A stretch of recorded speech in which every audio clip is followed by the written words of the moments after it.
Hey, hi, hello! It's me, Liv, your cosmic counselor and astrology enthusiast, here to improve your cosmic IQ and raise your awareness about the current celestial energy available for you to harness and transmute towards a positive transformation of yourself and life. Now, my hopes and dreams are that we can enjoy being live-tastic. That is, living your life as the best example of yourself simply as your authentic self. And I hope that I can help by offering some interpretations and translations of the current transit, as well as offer advice on how to focus your attention and create intentions that are supported by current astrological energy. Now, taking that further, I hope that I can provide you with some inspired action and examples of how to actually apply this energy in your personal lives and employ it for your personal growth and evolution. Now, today's video is about the new moon in Cancer on July 17th, 2023, and this is a collective interpretation. I'll be talking about the overall impact of the energy and the generalized influence. Now, for a more personalized understanding of this new moon, you will need to see where it is occurring in your birth chart. Now, look for the sign of Cancer and see what house 24 degrees is occupying. The house is going to indicate what area of your life this new moon is going to be most pertinent in. Now, if you would like a copy of your birth chart, I can create one using my fancy schmancy software program, or I recommend using the Time Nomad app. Now, you don't need a copy of your birth chart to take advantage of this lunation, but I recommend looking at it for personal reference and if you need like direction or guidance in what you should be focusing on for you specifically. But no matter where it is occurring in your chart or where you at in your life, this new moon is happening at 24 degrees of Cancer and it is exact conjunct with the sun. Okay, so remember that during a new moon, the sun is also the same degree and sign, so they are exactly aligned. From our perspective on Earth, the moon's face is completely dark with no opportunity to be illuminated. Now, sometimes the new moon is also called the dark moon, and it marks the final end of the last lunar cycle, but also the beginning of the new one. So I like to think of new moons as like a transformational rebirthing moment. The dark also represents the underground where we sow seeds into the earth that we want to grow, intentions, seeds, etc. But the new moon isn't always about planting the seeds. Sometimes it's also a great opportunity to figure out what you want to plant, nourish, and grow.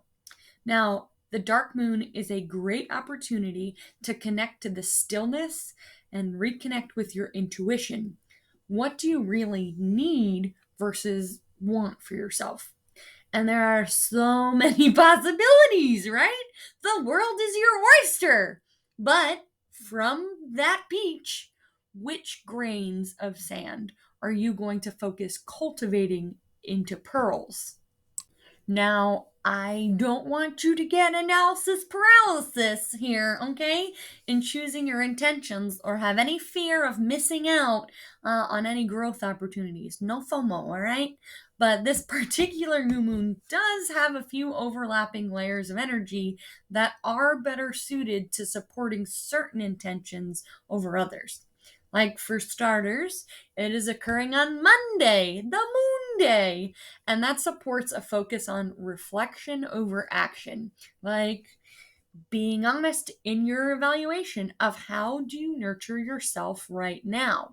Like, remember to use this time for reflection before jumping into any life renovations, all right?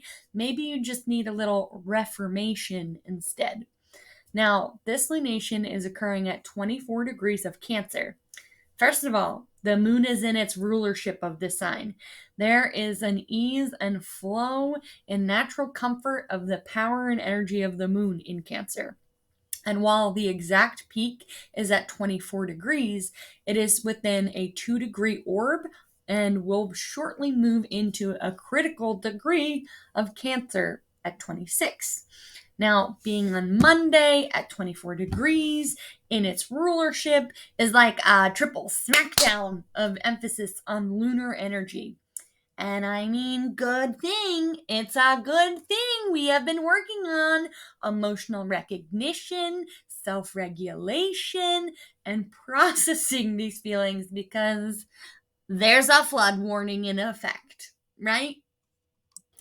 Another thing that we have been working on lately is recognizing limiting beliefs from our family. That's also very pertinent right now.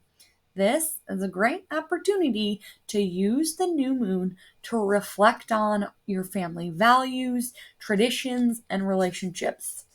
What does your potential live-tastic best self, what does that resonate with? What needs to be reformed and or what needs to be completely restructured? So for me personally, I need to put more effort into intentionally restructuring the definition of my family. That is to say, my husband and I, that's my immediate family unit, and everyone else is extended. My family lives in our home, and that is where my priority to and for support and nurturing goes. And I am also extremely grateful for the home environment we have together. And I need to uphold the calm, peaceful serenity. And like reflecting on this, I really am so appreciative of the emotional safety and security we have, especially because I was raised in a very chaotic and tumultuous home, to say the least. But I am most thankful and that my like current relationship with my family, my husband, reflects the calm and peaceful atmosphere of the home. And I hope that I can maintain a patience and like exude the stability into other extended family relationships. And let me tell you, peace peace is addictive, but so is drama. And so my intentions are centered around maintaining boundaries in my personal relationships to protect my peace. I need to work on drawing the line at compassion for others without becoming involved or influenced by others because of poor empathetic hygiene. I need to learn how to like listen and say, that's crazy. And know the difference between like being there for someone and supportive versus being there because I am the one doing their heavy lifting. Now, like, I need to defend my boundaries, my peace, my security, and stability instead of getting defensive or offended. And I also need to remind myself that I am the only authority over myself. I am accountable for no one and to no one else but myself. And no one else is responsible for my happiness, creating it, maintaining it, or protecting it. And I also have the absolute privilege, and I recognize that, of defining my happiness for myself. And I am so grateful that I know, that I understand, and that I believe that. And since the new moon in Cancer is about reflecting on our feelings and family, I also want to take a minute to recognize like how lucky I am for all of it. And like just I need to resolve to express my gratitude more because yes, even my gratitude for the previously frustrated feelings and those who evoked them. They didn't necessarily cause them, but they evoked them in me. And I'm grateful for them because they showed me where I need to work on my boundaries and have also taught me this is big. They have taught me the difference between being in discomfort because I was not in alignment or we were in disagreement and of being uncomfortable because of growth or the opportunity to grow. So I'm thankful for being able to recognize the difference between discomfort and being uncomfortable. And so for this new moon, I'm going to focus on what kind of home environment do I need to cultivate that supports growth? And what relationships do I need to nurture because they nurture me and they reciprocate love and respect? Now, these values and relationships are easier to evaluate and reflect on during this new moon and will come up again and to a head here soon as Venus is about to turn to retrograde. Now, I will be posting a retrograde aid video for Venus and Leo next week, along with one for the start of Leo season, and of course, for the first quarter moon in Scorpio. But before then, I will be posting one last video for Cancer season this week. Wednesday is the last critical degree of Cancer where the sun will be at 26 degrees of Cancer, which also happens to be my ascendant. But until then, I hope you all have a wonderful new moon and find peace in your own home and hearts.